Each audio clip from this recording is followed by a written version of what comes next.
Today I will take a close look at pack selection. This is a very important thing for the Camino. You need a pack that's comfortable and that's practical for storing your items.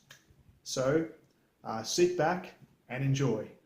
This is the bag I took with me on my Camino pilgrimage. It's an Osprey Kestrel 48 litre. It's quite a big bag, but I found it perfect for storing my items. It has great back support. A lot of people suggested to me before I began the Camino not to take a 48 litre pack because it was too big, but I actually found, for me, it was just right. I'm very happy with it. With my pack weight, I should mention that too, it came in at just under 10 kilos, and you wouldn't want to surpass that weight.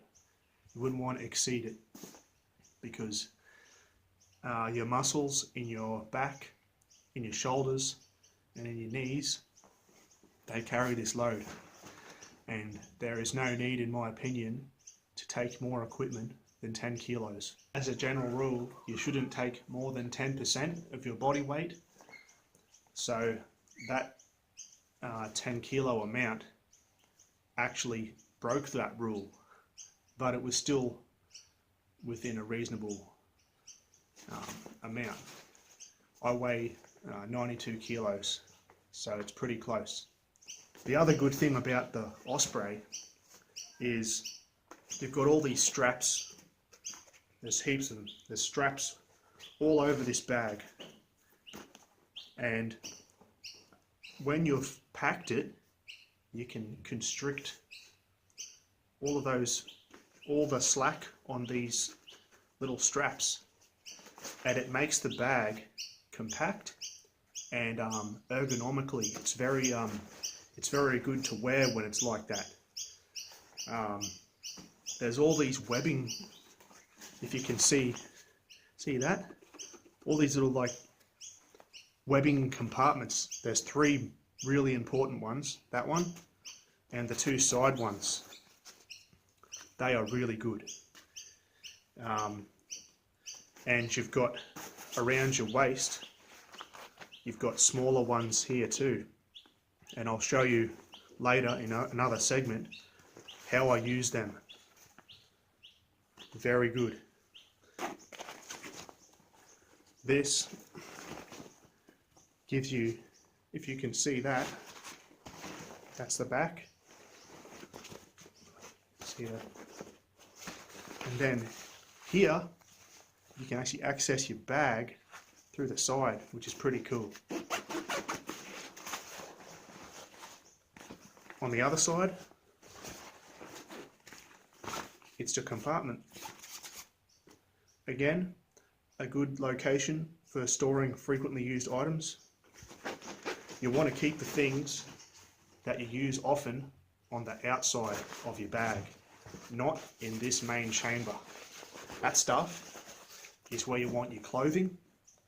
You want to have items that you use more than once a day on the outer part, in this webbing, in that side compartment, in this webbing compartment on each side, and this is the front, this is the back in here. I found that one really good too.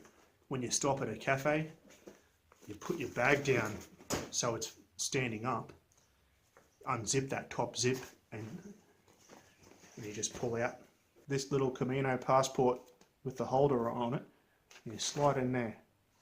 So I would have this and my Samsung Galaxy tablet, which has a waterproof case. I'd have both of those items in here. Sometimes I would put deodorant or sunscreen in here too, especially on the Meseta. But as a general rule, this and your iPad or whatever it is, an Android device, get a case for it and put those two items in here. So you've got easy access to them when you get to places. You don't want to have them in the main compartment of your bag mixed in with everything else.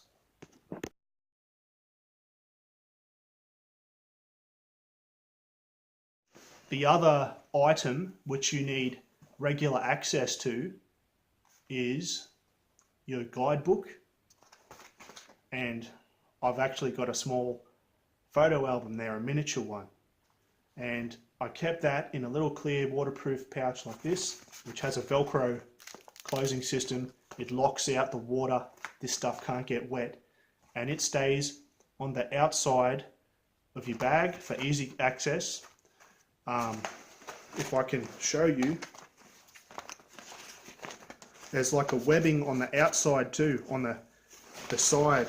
That's the front of the Osprey, and this is the side compartment. So if you can see what I'm doing here, I'm manipulating that bag so it sits in there real neat. See that? So anytime you stop at a cafe in between towns and you want to see how much further to go, you want to read some information on the attractions on that you're likely to encounter, you pull this out, there you go, you can open this and read it easily.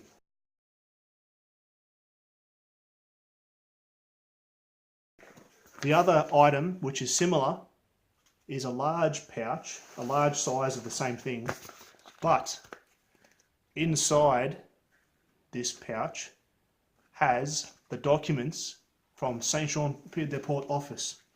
So you've got your albergue information on one side, there's several pages, the relevant page facing outwards, and your stages, your incline stages on the other side. And what you do is have it set up this way, roll it,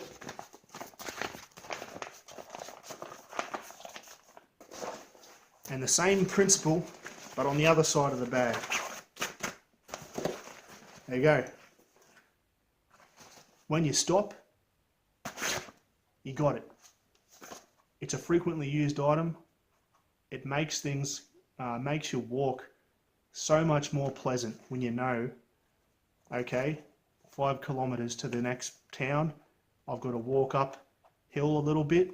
You can pace yourself. So just consider having a system like this. These little pouches are very cheap. I bought them online for a few dollars.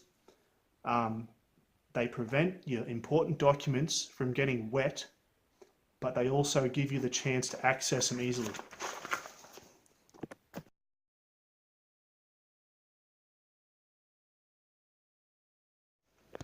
I want to show you a few more things that are cool to keep in mind with this pack.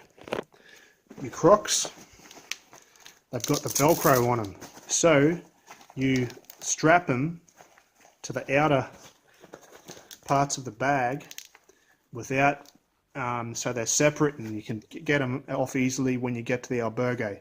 Same for your sleeping bag. There's little clips on the bottom of the Osprey Kestrel. You clip them on there, and then when you get there, you just rip this out and throw it on the bed. And then people know that that's where you're sleeping.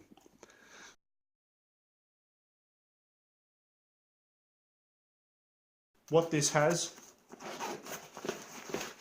is a cover you put over your bag. It's easy to use.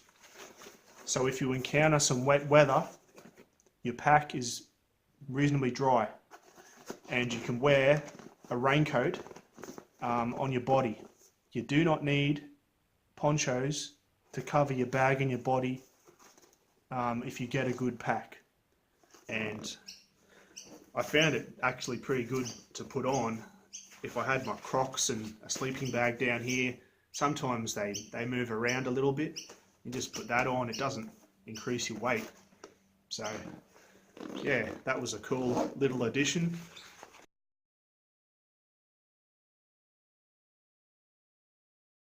So as you can see, I'm wearing the bag now.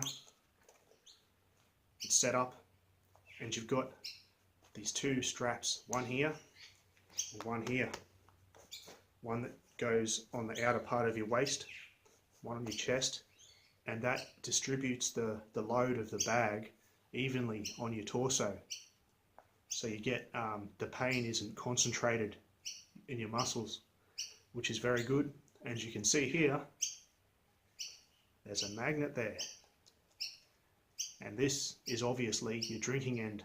You sip, sip, sip, and that clips on. So you walk, and it's just a great setup. I saw a lot of people with Osprey packs. They're very good on the Camino.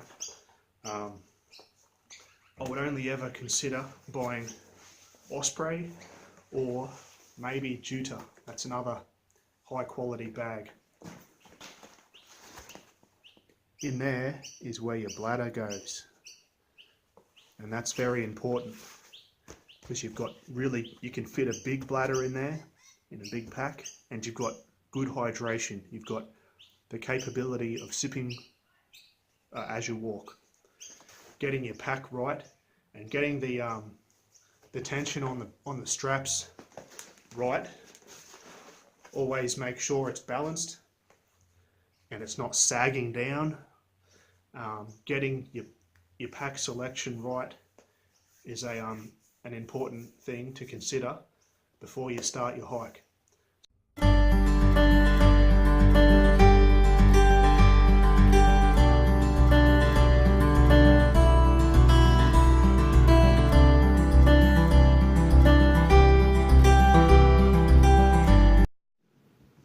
Okay, that concludes this segment on pack selection.